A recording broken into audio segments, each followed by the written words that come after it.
On ne peut pas bâtir un empire, une tour, avoir des projets de grande envergure, vouloir, n'est-ce pas, bâtir un foyer ou encore bâtir une personnalité si on continue à se laisser conduire par ses sentiments et ses émotions.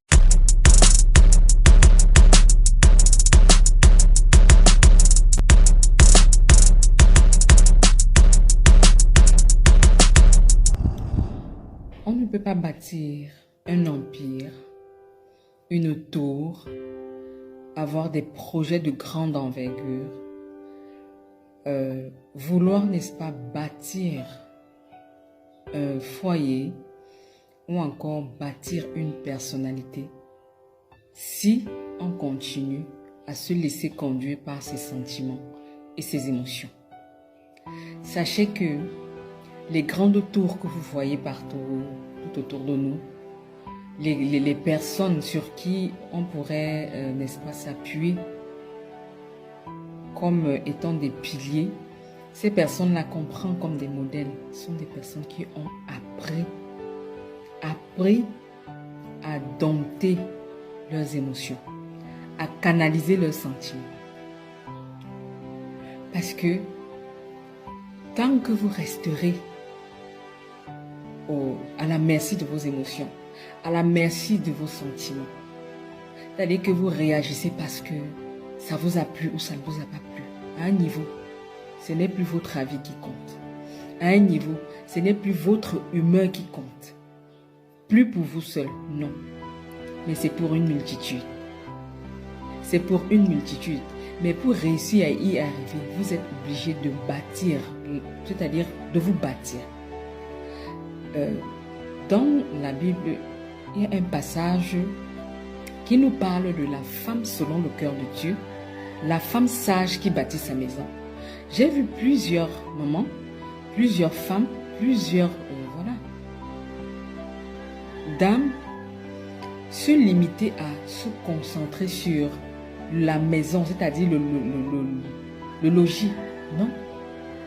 La femme sage qui bâtit sa maison, ce n'est pas le logis, ce n'est pas la maison, mais c'est vous.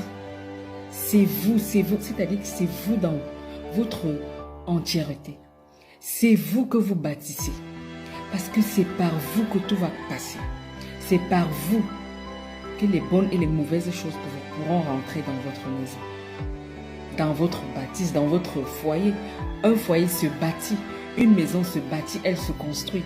Mais à côté, si vous ne savez pas que la première bâtisse, la première maison que la femme sage bâtit, c'est son intérieur. C'est son intérieur. C'est cette maison qui est à l'intérieur là, qui est là.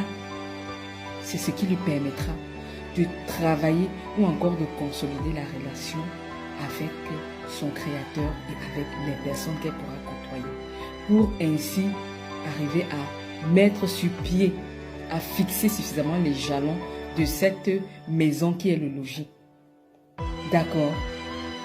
Si vous vous limitez seulement à bâtir le matériel, c'est-à-dire les biens là, et vous négligez, vous serez hors sujet. Le premier élément, c'est de vous bâtir. Parce que les trois catégories de relations les plus importantes de votre vie sont, premièrement, la relation que vous entretenez avec vous. La relation, deuxièmement, la relation que vous entretenez avec votre créateur. Troisièmement, la relation que vous entretenez avec autrui. Parce que c'est la relation que vous avez avec vous qui vous permet d'entretenir la relation que vous avez avec votre créateur et vice-versa. Si vous n'avez pas une bonne relation avec vous, vous ne pouvez pas avoir une bonne relation avec votre créateur. Et lorsque vous entretenez une bonne relation avec votre créateur et vous êtes qualifié, n'est-ce pas, pour entretenir tout type de relation avec le monde extérieur. D'accord? Alors, ne vous laissez pas distraire. Ne vous laissez pas distraire, n'est-ce pas? Ne vous laissez pas disqualifier parce que vous n'avez pas pu asseoir ou à encore dompter vos émotions. C'est par là que ça commence. Ok? Et si vous avez des difficultés à le faire, je ne serai pas long. Laissez-moi tout simplement un message et je vais vous aider. Je vais vous donner quelques clés, je vais vous donner des astuces pour vous amener, n'est-ce pas, à contrôler, à dompter vos émotions afin de bâtir la tour ou encore les tours que vous êtes supposé bâtir, parce que chacun de nous a au moins une tour dans sa vie à bâtir. Sur ce, je vous souhaite un excellent moment et à bientôt pour un nouveau partage.